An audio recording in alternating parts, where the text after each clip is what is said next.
नमस्कार। यह वीडियो मुंडक उपनिषद के दूसरे मुंडकम के प्रथम खंड को समझाता है। प्रथम मुंडकम के विषय में मेरे 2 वीडियो का लिंक नीचे कमेंट्स में दिया गया है, कृपया उन्हें देखना न भूलें। अब तक की कथा इस प्रकार है कि महान गृहस्थ शौनक ऋषि अंगिरस से प्रश्न करते हैं कि वो कौन सा ज्ञान है जिसे जानने से सब कुछ ज्ञात हो जाता है। ऋषि अंगिरस उत्तर देते हैं कि ज्ञान 2 प्रकार का होता है। निम्न ज्ञान अर्थात अपरा, जो सांसारिक कर्मों और उनके फलों की प्राप्ति का सिद्धांत बताता है, एवं उच्चतम ज्ञान अर्थात परा, जिसे जानने से सब कुछ जाना जा सकता है। इसके उपरांत वो समझाते हैं कि अपरा विद्या क्या है और क्यों इससे शौनक के प्रश्न का उत्तर नहीं दिया जा सकता।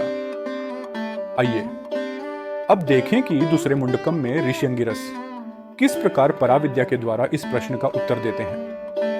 प्रथम श्लोक में ऋषि अंगिरस कहते हैं कि जिस प्रकार धधकती हुई अग्नि से हजारों की संख्या में चिंगारियां उभरती हैं, वैसे ही अक्षर परमात्मा से भांति भांति प्रकार के जीव जन्म लेते हैं और फिर उन्हीं में लीन हो जाते हैं। यहां अक्षर का अर्थ है अविनाशी, यानी जिसका कोई आदि या अंत न हो।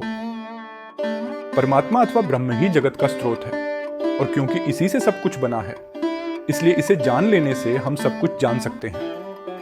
यूं समझिए कि सोने के आभूषणों का असली स्वरूप तो आखिर सोना ही है।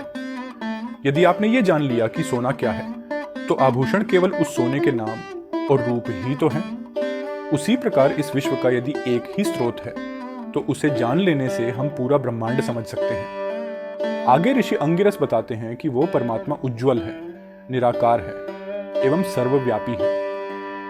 वो हमारे भीतर भी है और बाहर भी, परंतु फिर भी वो जन्म और मृत्यु से परे है।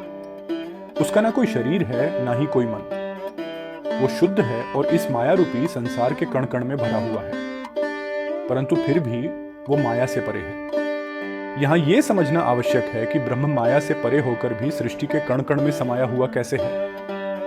अद्वैत दर्शन के अनुसार ब्रह्म ही ने माया की शक्ति से उस बीज की रचना की, जिससे इस विश्व का निर्माण हुआ और जिसे वेदों में हिरण्यगर्भ कहा गया है। फिर इस हिरण्यगर्भ से उभरे सगुण ब्रह्म, जिन्हें विराट अथवा पुरुष भी कहा गया है। भगवद गीता में श्री कृष्ण ने अर्जुन को अपना स्वरूप विस्तार करते समय जो रूप दिखाया, वो विराट रूप ही था। ऋषि अंगिरस समझाते हैं कि विराट रूपी सगुण ब्रह्म ने प्राण, मन, इंद्रियां, आकाश, वायु, अग्नि, जल और पृथ्वी की उत्पत्ति की। विराट ही इस संसार में सभी वस्तुओं की आंतरिक आत्मन है।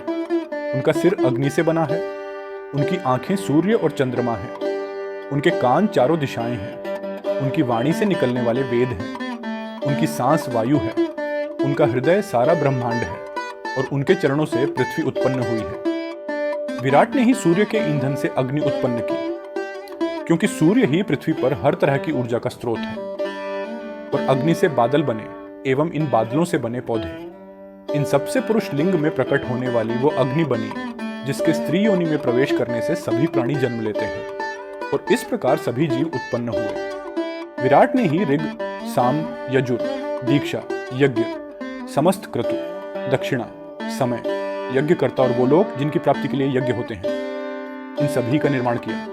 उन्होंने विभिन्न देवता, साध्य, मनुष्य, मवेशी, पक्षी, प्राण एवं अपान वायु, अनाज और यव, तप, भक्ति, सत्य, ब्रह्मचर्य और निषेध को भी सृजित किया।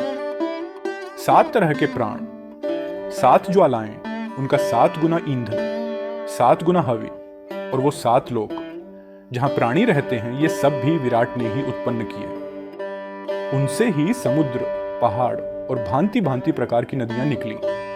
उन्हीं से समस्त वनस्पतियां और स्वाद भी उत्पन्न हुए, जिनमें हमारे स्थूल और सूक्ष्म शरीर विराजमान है।